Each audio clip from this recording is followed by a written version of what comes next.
सकल कुळનો उद्धार करे छे। पुत्र ए साधन थी पिता सर्वलोक ने जीते छे एवी अनादि श्रुति छे। वेदनी अंदर पण पुत्रना विषे उत्तम महात्म्य बताव्युं छे।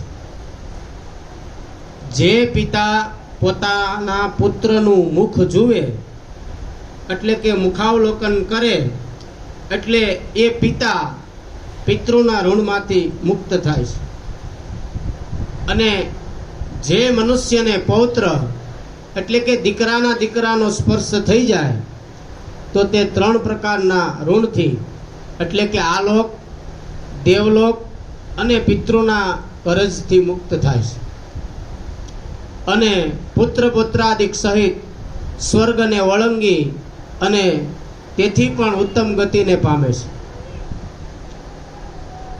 पोतानी जातिनी स्त्री साथे विवाह करी विधिपूर्वक पुत्रोत्पत्ति थाय तो ते पुत्र उत्तम गतिने पमाड़े तथा विवाह कर्या सिवाय बीजी स्त्री थकी जो पुत्र थाय तो ते पुत्र नरकमां लई जाय छे। माटे हे गरुड़ आ रीतना सर्वे नियम मनमा समजवा अने परजातिनी स्त्री थकी थयेला पुत्रनो त्याग करवो।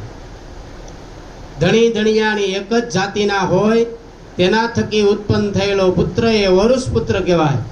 ए ज श्राद्धादि कर्म करी सके अने ए ज दान करी पोताना माँ बाप ने स्वर्ग पमाड़ी सके। पुत्र श्राद्धादि कर्म करे अने दान करे तो तेना पितृ स्वर्गनी अंदर जाय, परंतु पुत्र सिवाय जो बीजो कोई श्राद्धादि कर्म करे तो पिचास पण मुक्त थाय। आ बाबतनी तमने पुरातननी एक कथा कहूं छुं ते सांभळो के हे गरुड़ तमने ए बाबतनो एक प्राचीन इतिहास कहूं छुं के जे इतिहासनी अंदर श्राद्धादि दाननो उत्तम महात्म्य बताव्युं छे। हे गरुड़ पूर्वे त्रेता युगनी अंदर अति रमणीय शोभायमान महोदयपुर नामना नगरमा धर्मनिष्ठ अने अति बलवान बब्रुवाहन नामे राजा राज्य करतो। ए राजा एवो हतो के मोटा मोटा यज्ञ करनारो, दानशूर, लक्ष्मीवान, ब्राह्मणों पर प्रीति राखनारो, साधुओं तरफ दयाळु, शीलव्रत पाळनारो, आचार पाळनारो, गुणवान, दयाळु, दक्षता वगैरेथी युक्त छता धर्म वडे सकल प्रजानुं पुत्र प्रमाणे पालन करनारो, छात्रत्व एटले के शत्रु जीतवानुं पण सामर्थ्य एटलुं ज। ए बाबत पण ते आसक्त दंड देवाने पात्र होय तेने दंड देतो। एक समय आ राजा सैन्य सहित मृगया एटले के हरणनो शिकार करवा गहन वननी अंदर गयो। जे वननी अंदर अनेक प्रकारना सुशोभित वृक्षो हता, अनेक प्रकारना मृग हरणथी भरपूर हतुं। पक्षीओ घणा बधा शब्द करता।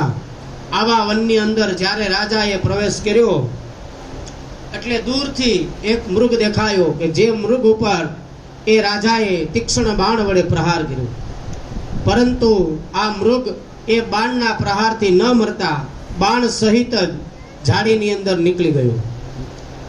पछी रक्तथी घास खरडायेલું જોઈ અને તર્ક કર્યો કે મૃગ આ રસ્તે ગયો છે एम धारी अने राजा पण ए मृगनी पाछळ ज जवा लाग्यो।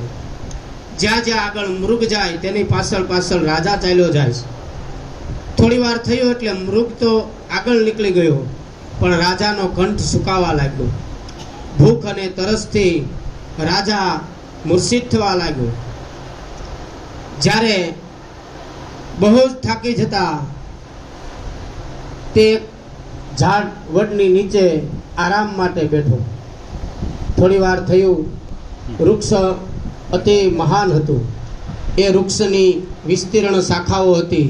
ए वृक्षनी उपर हजारों पक्षीओ शब्द करता, जेनी शीतल छाया मनोरंजन हती। थोड़ी वार में राजानो थाक उतरी गयो। पछी जे वननी अंदर ध्वजानी पेठे सकल उच्चताने पामेलुं आ वडनुं वृक्ष जेनी नीचे राजा जई बैठो, तलाव नजरे पड़ता सुगंधमानु जल पान करी थाक रहित थयो। पछी बब्रुवाहन राजा